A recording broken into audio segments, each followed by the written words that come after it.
James Carter, a wealthy but lonely millionaire, gets a flat tire on a remote road and is helped by a poor 14-year-old boy, Caleb. Struck by the boy's selfless kindness, James sets out to learn more about his life and uncovers something that changes him forever. James Carter, a 75-year-old financial millionaire, lived alone in his lavish mansion in Birmingham, Alabama.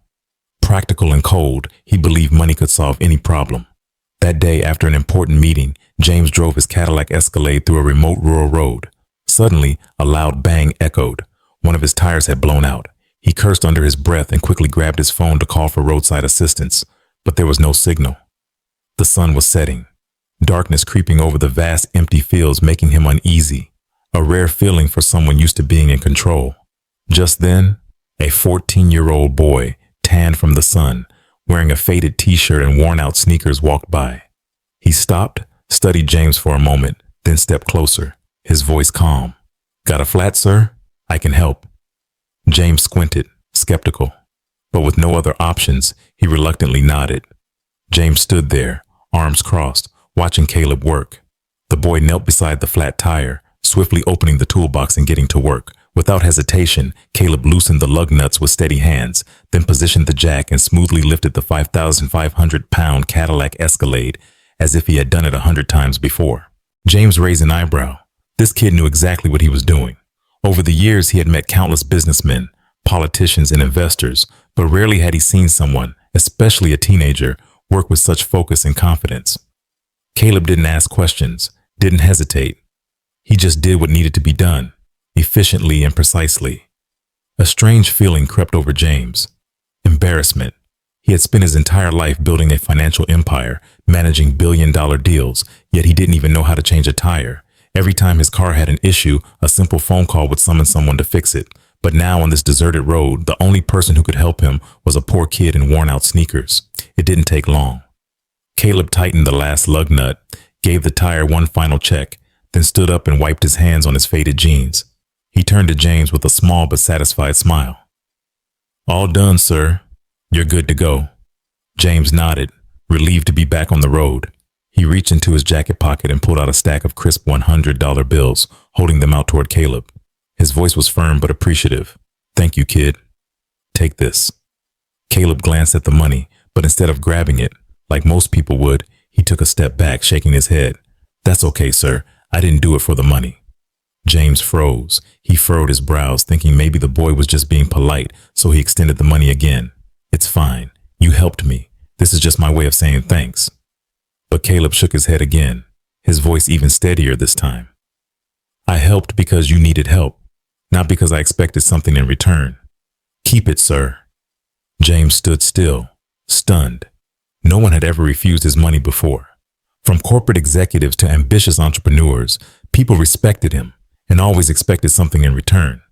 But here, a 14-year-old kid in a faded t-shirt and scuffed sneakers had just turned down money from a millionaire. A light breeze stirred the dust on the road. Caleb shrugged, then turned and started walking away. James remained frozen, the stack of cash still in his hand, his gaze fixed on the boy's fading silhouette in the golden light of the setting sun. A strange sensation welled up inside him, not frustration, not wounded pride, but deep respect. For the first time in years, James felt like he was the one learning a lesson rather than teaching it. And today, his teacher was a 14-year-old boy with grease-stained hands. James drove back to his mansion in silence, but his mind was elsewhere. Throughout the long ride, Caleb's image kept replaying in his head. His steady hands, his confident eyes, and most of all, his firm refusal to accept money.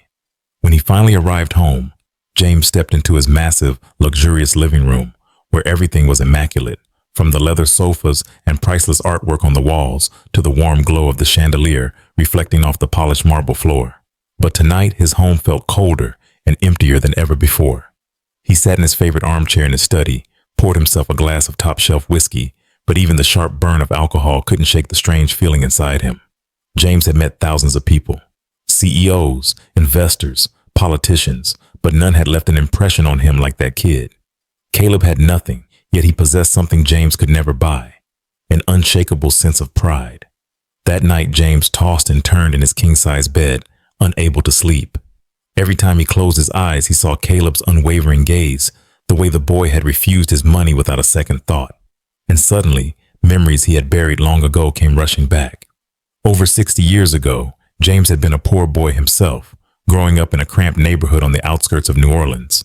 He remembered the scorching hot pavement under his bare feet, the way his mother's hands were rough and calloused from working long hours just to put food on the table. He recalled a day from his childhood when he had helped a stranded truck driver fix a busted engine on a dusty back road. When the man had offered him money, James had refused, just as Caleb had. His mother had always told him, "You help people because it's the right thing to do, not because of what they can give you." But as time passed, James had forgotten those lessons.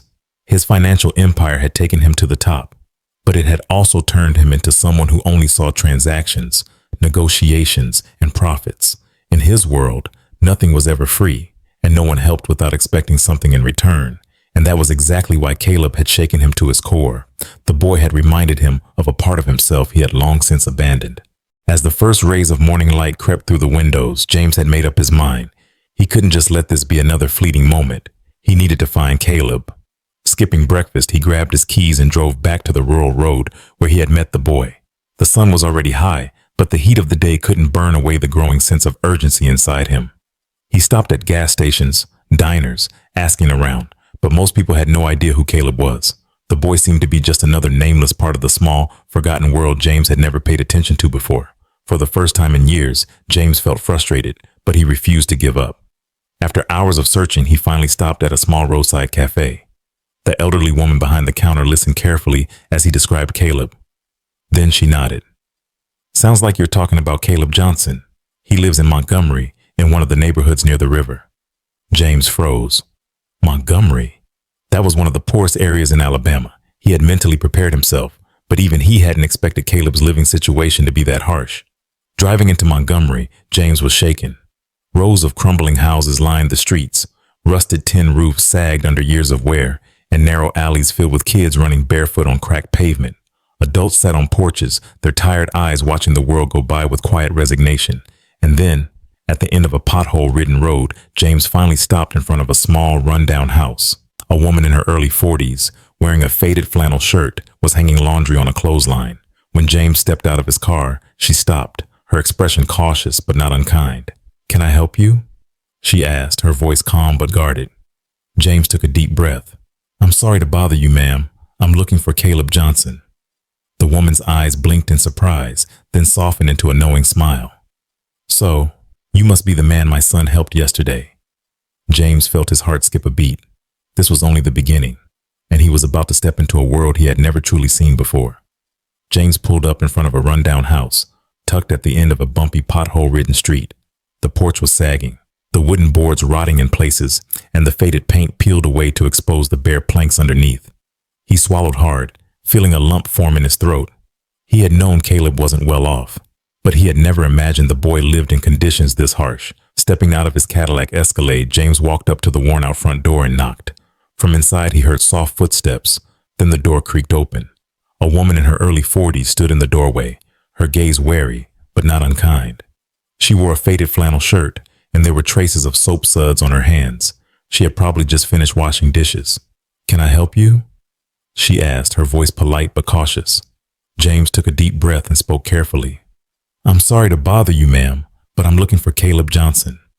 The woman's eyes flickered with recognition before a small but proud smile appeared on her lips. "So, you must be the man my son helped yesterday." James followed her inside. Almost immediately, he felt something unfamiliar. The house was small and old, yet meticulously kept. Unlike the grand paintings and expensive decor in James's mansion, the walls here were covered with childish drawings, likely ones Caleb had made when he was younger.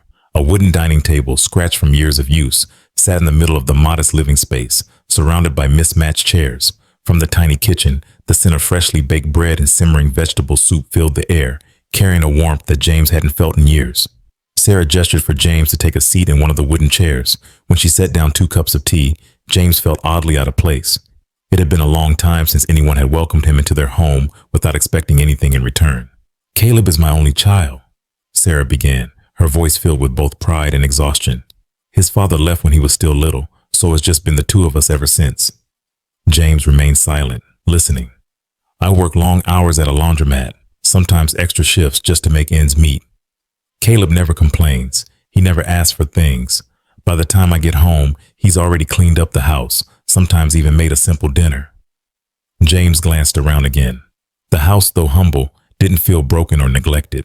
Every item had a purpose, and there was a sense of care and order in how everything was arranged. This wasn't just a house, it was a home. Sarah continued, her voice carrying both admiration and concern. Caleb doesn't just help me, he helps our neighbors too. If someone's fan breaks down, if a faucet starts leaking, if someone just needs a hand with lifting something heavy, he's always there, and he never asks for a dime. James squinted slightly. A 14-year-old boy living in poverty, yet constantly helping others without expecting anything in return. This was the exact opposite of the world James had built his wealth in, a world where every favor had a price tag. Sarah stood up, walked over to a small cabinet, and pulled out a worn notebook. She flipped through a few pages, then handed it to James. These are sketches Caleb made. He says he wants to be an engineer one day. James took the notebook and turned the pages carefully. The drawings were rough but detailed, filled with bridges, buildings, mechanical systems, concepts far beyond what most 14-year-olds would attempt. Some pages were even filled with handwritten notes, calculations, and ideas. James felt his throat tighten. This boy had talent, discipline, and dreams, but he had no opportunities. He took a slow breath, trying to steady the emotions creeping up on him. He had spent decades building an empire, working only for himself, but now he couldn't just walk away from this story.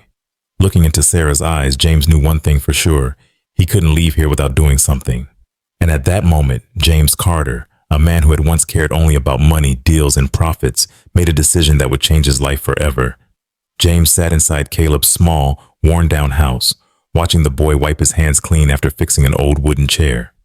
In the dim light of the single overhead bulb, Caleb carried himself with a quiet confidence, something James rarely saw in a 14-year-old. For the first time in years, James didn't feel like just an observer. He felt like he was part of something bigger than himself. He reached into his wallet, pulled out a thick stack of cash, and placed it on the wooden table in front of Caleb. I know you don't like handouts, but think of this as a small reward for your hard work.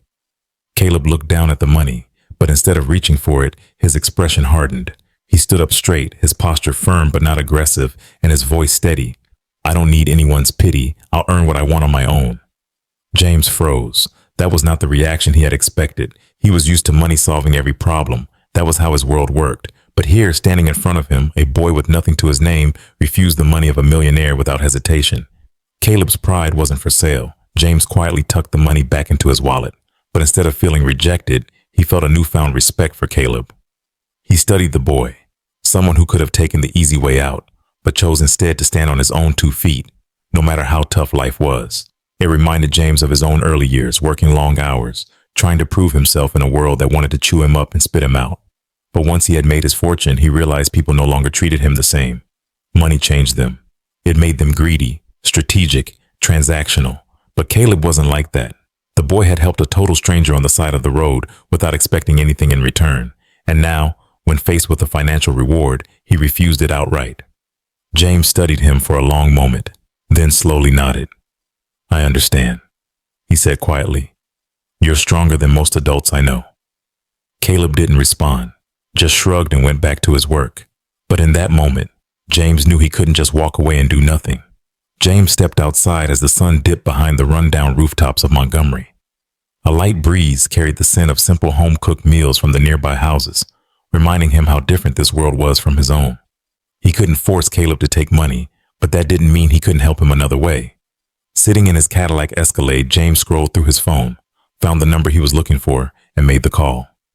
Dan, I need a favor. On the other end of the line, Dan Reynolds, a longtime friend and the CEO of a major construction company, answered in his deep, familiar voice. James? Damn, it's been a while. What's up?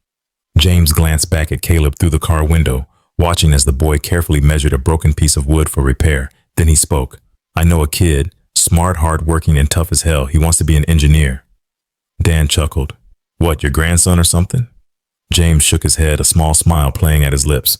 No, but I want to give him a shot. Can you take him in as an intern? No pay if necessary. Just let him learn. Dan was silent for a moment before answering. If he's as good as you say, I'll make it happen. James felt an unexpected sense of relief. He knew this was the best way to help Caleb without hurting his pride. Good. I'll bring him by soon. Hanging up, James leaned back in his seat, watching as the sky turned a deep shade of orange. For the first time in a long while, he felt like he was doing something right. Not for profit, but because it was simply the right thing to do. Caleb had taught him an important lesson, and now it was James's turn to use his resources to help the boy reach his dream. 1 week later, the morning in Montgomery's poor neighborhood started like any other, the sun rising over old rooftops, kids playing on the sidewalks, adults heading to work. But today, something unusual happened. The rumble of truck engines filled the air as a fleet of construction vehicles pulled up in front of Caleb's house. Workers unloaded wood, paint, electrical wiring, and plumbing supplies, everything needed to transform the home completely. Caleb froze on the porch, his eyes wide with shock and suspicion. His mother, Sarah, stepped out, staring in disbelief. Then from across the street, James Carter calmly stepped out of his Cadillac Escalade. What is this?" Sarah asked, her voice unsteady. James smiled, his voice firm yet warm. "You raised an extraordinary child. I'm not doing this out of pity. I'm doing it out of respect for your son." Sarah turned to Caleb, but the boy stood stiff, still unsure of how to react. "You didn't have to do this?" Caleb finally spoke, his voice steady but filled with internal conflict. James stepped closer, resting a hand on Caleb's shoulder. "I know," he said, "but I wanted to. Not because you need it, but because you deserve it." Caleb didn't argue anymore. He just stood there, watching as the workers began restoring his home. Over the next 2 weeks, the small neighborhood was livelier than ever. Neighbors gathered to watch as the crew replaced the collapsing porch, rewired the house, installed new plumbing, and even repainted the entire exterior. Out back, where there had once been a barren dirt lot, there was now a small but growing vegetable garden. Caleb, of course, refused to just watch. He ran around asking questions, learning how to measure, cut wood, and wire electrical systems. One of the workers, a burly man named Joe, chuckled and said, "This kid's got a real knack for this, Mr. Carter. He belongs in construction." James just smiled, because he had bigger plans for Caleb. On the final day of renovations, James invited Caleb and Sarah to sit on the newly rebuilt porch. He pulled out an envelope and set it on the table in front of Caleb. Caleb eyed it cautiously. "I know you don't want money," James began, "so I'm not giving you money." Caleb furrowed his brows and opened the envelope. Inside was an acceptance letter from a prestigious technical academy, a full-ride scholarship for mechanical engineering. Caleb's breath hitched, his hands gripping the letter. "I can't force you to take money," James said, "but I can give you an opportunity, and I know you'll make the most of it." For the first time, Caleb didn't refuse. He nodded, slowly but with conviction, because now he understood. This wasn't charity. It was genuine respect. Caleb entered technical school with determination and passion, not just to learn, but to prove that the opportunity James had given him would not go to waste.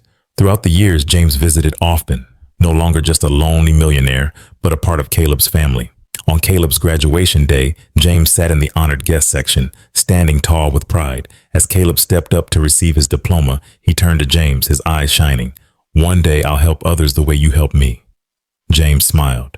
For the first time in years, he felt truly happy. Final message. True kindness requires no conditions. Helping others is the best way to rediscover life's true meaning. Opportunities can change lives, but people create their own futures.